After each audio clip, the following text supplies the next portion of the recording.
We will not allow your government to turn around and bash our public services, our public jobs, our national resources, and our population in general. Thank you very much for being here today. We want to find the village of Iraq. That's right. That's lovely stuff.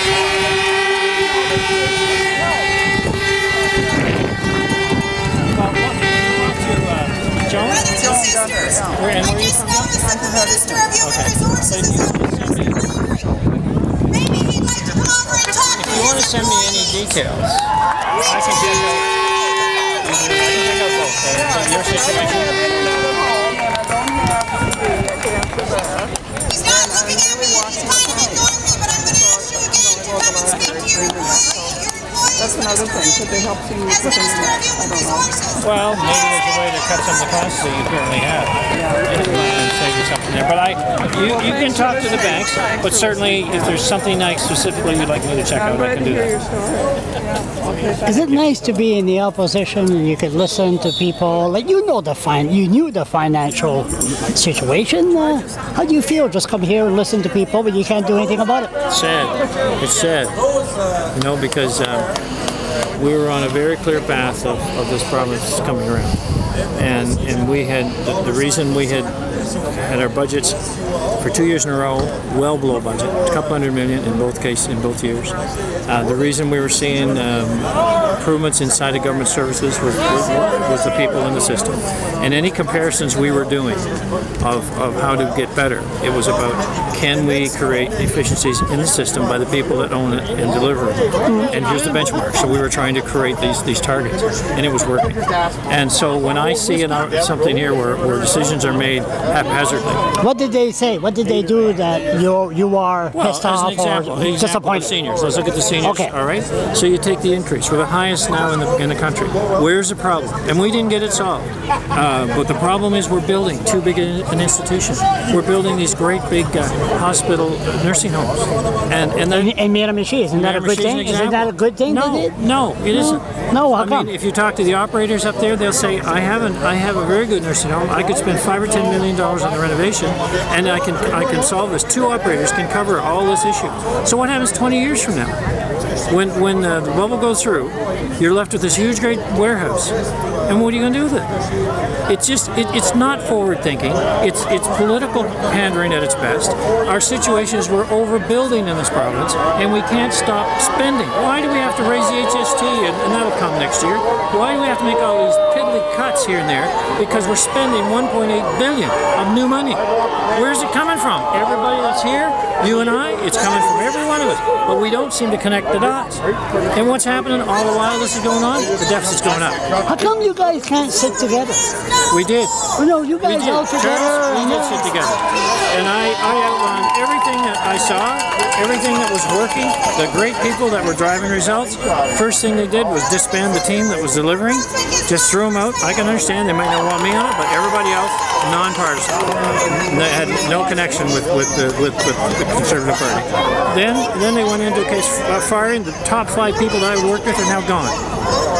Gone. Not political appointments. None of them. Okay. None of them. Really? The long-term civil service. But driving results. Why would they do that? Because they were too close with the initiatives of the previous government. So don't we need people that know what's going on? Absolutely. And you need people to continue their performance from one government to the next. And what happens when you fire key leaders? The rest people say, I'm putting my head down. I don't dare do anything. Yeah, exactly. And then what happened? The very bill that was driving and making accountability visible, like in terms of measuring the performance, the election costing, all these things that were visible to the public on a consistent reporting format, ensuring you didn't spend money that you couldn't find revenue or replace it with a service or something else you didn't need. Threw it out. Just repealed it. Gone. 30 seconds or less. How do we fix this mess that we're in? People, when politicians stop coming into the government, I'll have one. I'm hungry. With no, I got egg left. With no insight or no reason to think they should know how to do things best.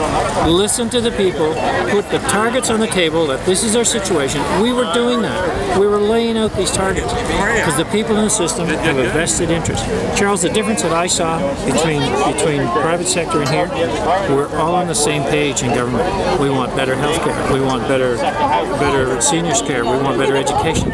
We want better highways. We all want these things, but we all need to share in getting it. And we need to look at things that don't make sense.